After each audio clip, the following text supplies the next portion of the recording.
કોઈપણ જાતના pass permit વગર પરવાના વગર એક હથિયાર સાથે રીલ્સ બનાવતા હતા. એમની પાસે એક જીવિત કાર્ટ્રેજ પણ હતો. આ ત્રણેય આરોપીઓ વિરુદ્ધ એક ગુનો દાખલ કરવામાં આવેલ છે. આરોપીઓ છે એમની પાસેથી એક ફોર્ડ મસ્ટેંગ કાર પણ બરામદ કરવામાં આવેલ છે. ફોર્ડ મસ્ટેંગ લઈ અને હથિયારની સાથે ન્યારી ડેમની બાજુ રીલ્સ બનાવવા ગયા હતા.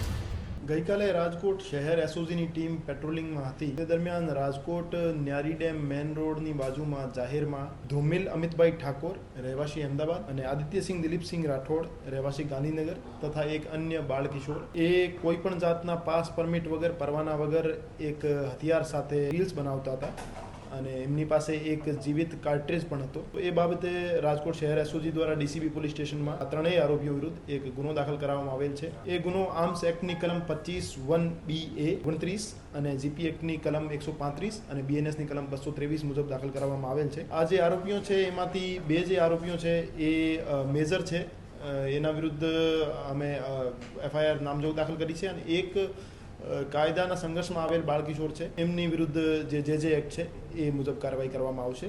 આ જે આરોપી ધ્રુમિલ અમિતભાઈ ઠાકોર છે એ બીકોમ સેકન્ડ યરનો સ્ટુડન્ટ છે અને 20 વર્ષની એની એજ છે. અને બીજો જે આરોપી છે આદિત્ય દિલીપભાઈ રાઠોડ, એની એજ જે છે 18 વર્ષ છે. 3-4 વખતથી ધોરણ 12માં જ છે ફેલ થવાના કારણે. એના વિરુદ્ધ 4 ગુના દાખલ થયેલા છે ઓનલાઈન ડેટાબેઝ પ્રમાણે, જેમાં એક ફેટલનો, એક કલ્પેબલ હોમિસાઇડ નોટ અમાઉન્ટિંગ ટુ મર્ડરનો, એક અટેમ્પ્ટ ટુ મર્ડરનો અને એક મારામારી વિથ રાયોટિંગનો ગુનો દાખલ થયેલો છે. એ અમદાવાદમાં ગુનાહિત ઇતિહાસ ધરાવતા કિશોરભાઈ લંગડાના પૌત્ર છે અને એ જે આરોપીઓ છે એમની પાસેથી એક ફોર્ડ મસ્ટેંગ કાર પણ બરામદ કરવામાં આવેલ છે, જે આદિત્ય દિલીપભાઈ રાઠોડના મધરના નામે રજિસ્ટર્ડ છે. અને જે હથિયાર પરવાનો છે એ નિલેશભાઈ વલ્લભભાઈ હિરાણી નામના વ્યક્તિના નામે પરવાનો એનો હથિયારનો છે. અને એ પરવાના ધારક અને જે કાયદાના સંઘર્ષમાં આવેલ બાળકિશોર છે એમના પારિવારિક સંબંધો હોવાના કારણે પરવાના ધારક દ્વારા બાળકિશોરને હથિયાર આપવામાં આવેલ હતો અને આ હથિયારના સાથે રીલ્સ બનાવતા હતા. નિલેશભાઈ સામે પણ કાયદાકીય આર્મ્સ એક્ટની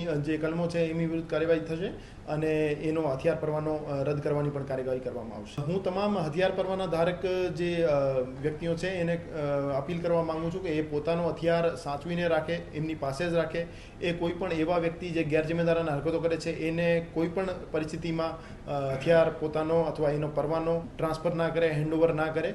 અને આજકાલના યુવા પેઢીને હું અપીલ કરવા માંગુ છું કે એ ખોટા સોશિયલ મીડિયા ઉપર પોપ્યુલર થવાના ચક્કરમાં, રીલ્સ બનાવવાના ચક્કરમાં કોઈ પણ કાયદા વિરુદ્ધ જઈ એવો કોઈ કૃત્ય ના કરે જેનાથી એનું કરિયર બગડે અથવા એને જેલના સળિયા ગણવા પડે. માઇનોર છે એ માઇનોર રાજકોટનો રહેવાસી છે અને એ એમનો મિત્ર છે અને મિત્રને મળવા માટે આવ્યા હતા. ફોર્ડ મસ્ટેંગ લઈ અને હથિયારની સાથે ન્યારી ડેમની બાજુ રીલ્સ બનાવવા ગયા હતા. હા, તપાસ દરમિયાન અમે જે ગાડીની રીલ્સ છે એમાં કોઈ એમવી એક્ટની જોગવાઈઓનો અથવા અન્ય કોઈ કાયદાકીય જોગવાઈનો ભંગ થતો હશે તો એની પણ અમે તપાસ હાથ ધરીશું અને કાર્યવાહી કરીશું.